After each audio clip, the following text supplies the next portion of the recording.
Attention ma soeur, nous rions, mais écoutez-moi bien. Le problème c'est quoi? Les relations sexuelles que tu as eues avant le mariage modèlent même la manière dont ton corps commence à réagir à certains actes sexuels. Ça te modèle, ça te façonne. Je parlerai des hommes, je parle d'abord des femmes. Ça vous modèle. Donc quelque part, à cause de ton copain là de 2019, il avait l'habitude de te malaxer. Lui, quand il commence à te caresser, même 10 minutes. Et toi, tu prenais le temps pour monter. Les anges montent au ciel, toi tu montes en enfer. Et tu descends aussi dans les abîmes, mon frère. Et donc, tu es habitué à un rythme. Mais dans le mariage, le lieu, mais dans le cadre, là où tu dois jouir de la sexualité, tu épouses la clé du camion Volvo. Lui ne connaît pas cette histoire des caresses là. Il ne connaît pas. Lui, quand il vient, écartement. Direct. Et tu deviens malheureuse. Au début, tu ne vas pas penser au passé. Tu vas te dire, ah, peut-être qu'on va parler, ça va changer. En parlant, je vais lui faire comprendre. Mais je vais aussi te dire une chose, ma soeur. Tu vois, quand on se marie, il n'est pas facile. Je vais d'ailleurs peut-être vous scandaliser. Et là, je le dis en tant que pasteur, en train de consulter des couples de tout genre et de toute race. Je vous dis ceci, sur 100%, il y a 10% de couples qui arrivent à parler de leur sexualité. Je dis combien de pourcents? Combien de pourcents restent? Qui font quoi? Ils n'en parlent pas. L'autre est frustré, ça reste dans le cœur. C'était bien. Toutes les femmes. Oui. Tu dis oui, mais après ça dans la maison, tu commences à casser les verres. Tu deviens nerveuse. Pourquoi? Parce que bien aimé, comme l'apôtre Paul dit, c'est un dû pour une femme mariée, pour un homme marié, c'est son dû. Il doit en jouir. Mais toi, tu n'arrives pas parce que tu as épousé la clé du camion Volvo. Et même, vous ne pouvez pas voir même votre fiancé là, qui est ici. Vous ne pouvez pas vous voir ici comme ça. Non. C'est la sexualité. Ça fait partie de la sexualité. Est-ce que quelqu'un m'entend? C'est un tout. Tu ne peux pas dire, maman, on n'a rien fait pendant 4 ans de fiançailles. 4 ans. Alors que vous êtes embrassés, fatigués. Vous avez partagé la salive jusqu'à vous fatiguer. Il y a eu partage même des caries dentaires. Microbes. Vous vous êtes partagé des microbes jusqu'à vous fatiguer. Et tu dis, non, maman, il n'y a rien eu. On est sorti dans cette relation pure. Donc pour toi, l'impureté, c'est la pénétration. Mon frère, c'est la sexualité. On vient de nous démontrer que c'est la sexualité. Alors, je dis la première prison que je présente aujourd'hui, c'est la prison des souvenirs. N'oubliez pas que nous parlons de l'épanouissement dans le couple quand on est marié. Lorsque vous vivez dans l'impudicité, lorsque vous vivez dans la saleté, avant le mariage, dans le péché, vous vous sentez bien. Vous dites c'était rapide. Vous dites, ah la fille là vraiment elle est très rapide, elle est venue même sans caleçon. Elle a été rapide, encore les filles d'aujourd'hui. Quand le gars t'appelle, le gars te dit viens on va se rencontrer, tu viens déjà sans caleçon. Tu es préparé à monter sur le bûcher. Je parle ou je laisse? Il y a une prison qu'on appelle la prison des souvenirs que cette sexualité crée en vous. Lorsque vous serez dans votre mariage, vous allez souffrir mon frère. Vous savez, vous êtes graciés si des moments pareils sont organisés. Parce que la seule chose que certains couples, des fois même que vous enviez, ne vous disent pas qu'il y a des gens qui souffrent dedans. Certains qui sont chrétiens ne peuvent pas divorcer parce qu'ils ne veulent pas le scandale. Mais ils souffrent amèrement. Pourquoi? Parce qu'on ne se moque pas de Dieu. On ne triche pas avec Dieu. C'est que tu as s'aimé va te rattraper. Ton péché t'atteindra. La prison des souvenirs. Tu vas te marier. Mais il y a un problème. C'est que toi, avant de te marier, tu as fait des rencontres. Est-ce que je dois commencer par les hommes ou les femmes? Galanterie, s'il vous plaît. Galanterie.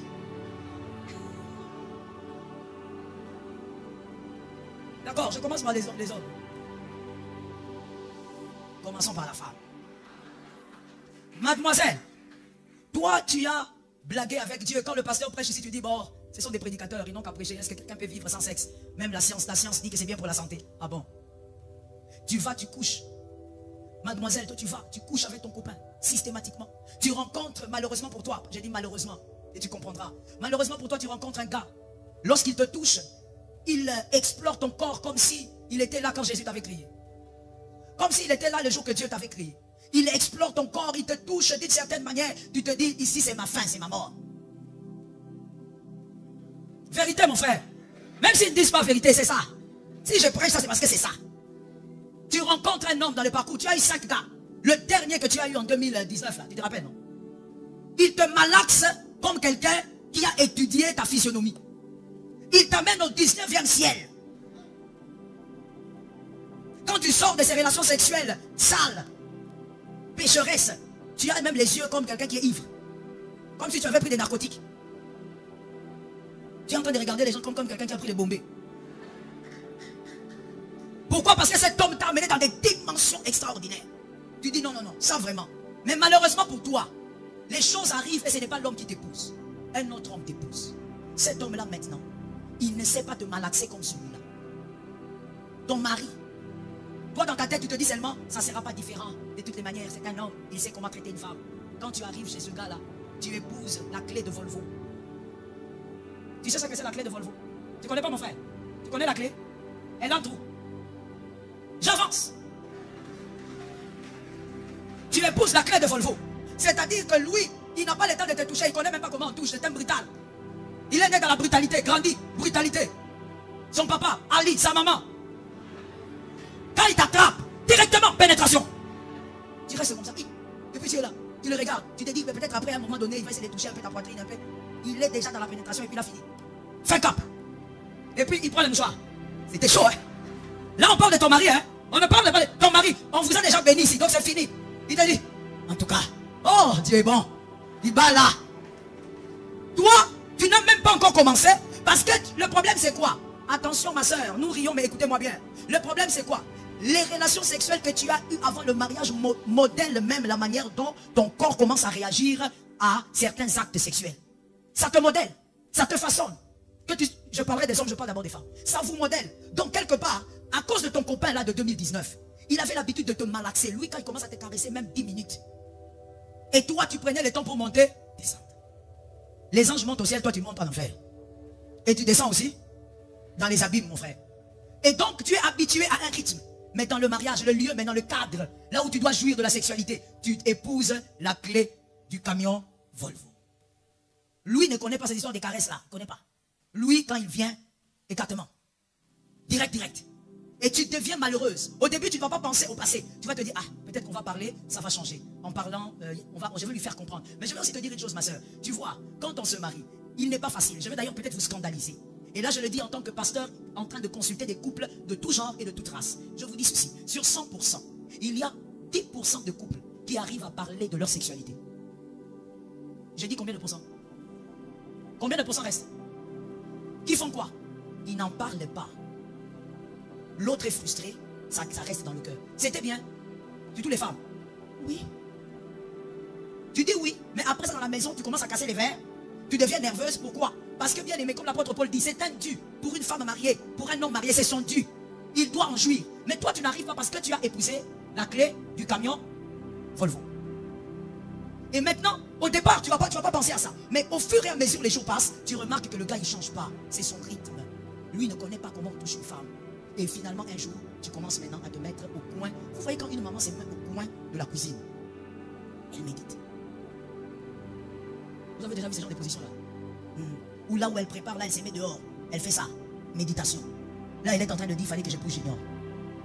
Tu deviens maintenant prisonnière de ton passé. C'est quand tu vas constater que, ma chère, c'est ta vie.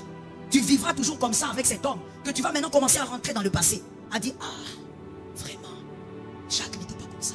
Pourquoi je n'avais pas épousé Jacques? Voyez pourquoi il y a même des gens, au nom de cette prison de souvenirs, ils se cachent derrière une fausse amitié. Que quelqu'un me dise fausse amitié. Ils gardent des relations avec des ex. Non, c'est juste qu'on est amis et on n'est pas ennemis, c'est mon ex. Non, le problème c'est que quelque part, parmi ces gens qui se comportent comme ça, il y a des gens qui sont prisonniers de leurs souvenirs. Je suis d'accord avec toi, mon frère. Je parle des retombées d'abord chez la femme. Qu'est-ce qui peut t'arriver? Je te dis que c'est un sujet très vaste. Je suis en train de ramasser un peu l'essentiel à cause du temps. Qu'est-ce qui va maintenant se passer auprès de la femme lorsqu'elle est dans la prison de ses souvenirs? La première chose, c'est qu'elle va commencer à penser à cet homme-là. Pendant qu'elle sera avec son homme sur le lit, elle va penser à son ex. Même si cet homme l'a quitté il y a 7 ans, elle va penser à lui. Je connais une femme qui pense à son ex à chaque fois qu'elle est avec son mari. Je lui dis, ma soeur, est-ce que tu sais, tu connais les retombées spirituelles? Elle me dit, maman, je ne veux pas te mentir parce que tu sais, moi j'aime être sincère avec toi. Je ne peux pas faire autrement parce que si je ne pense pas à mon ex, je ne permettrai même pas à cet homme de me toucher. Oui, c'est ce que vous jeunes vous ignorez. C'est ce que le diable ne vous dit pas. Quand tu te laisses comme ça presser les seins là, tu ne sais pas. Tu vas épouser quelqu'un qui ne presse pas les seins. Lorsqu'on te dit, fuis l'impudicité, attention au péché, toi tu le lis seulement à, bon, il faut être saint. Mon frère, ça t'est retombé dans la vie de tous les jours et surtout dans ton mariage. Premièrement, tu vas commencer à ressasser. Tu couches avec ton mari, mais toi dans ta tête, c'est l'ex. Tu penses à ton ex. Et voici là où ça va terminer. Voici là où ça va déboucher. Voici ce qui va sortir de ce genre de comportement.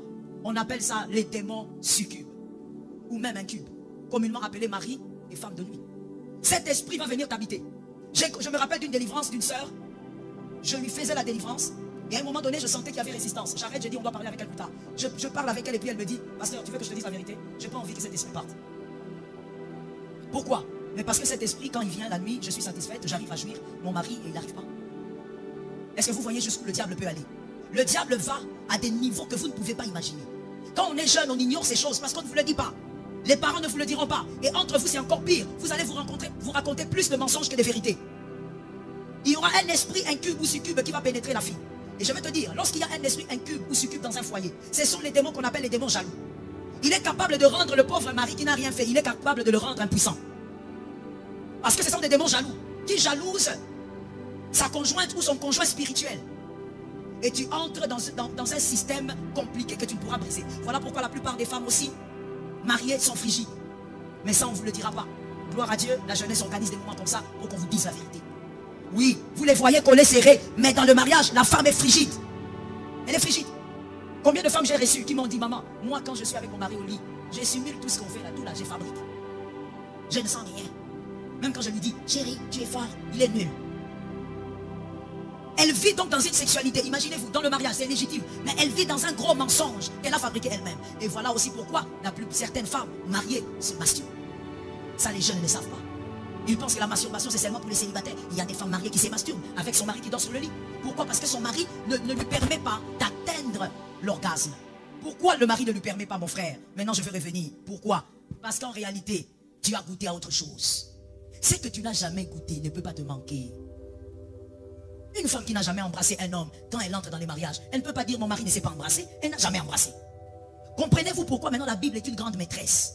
Tout ce que la Bible dit, c'est pour ton intérêt. Tu te trompes.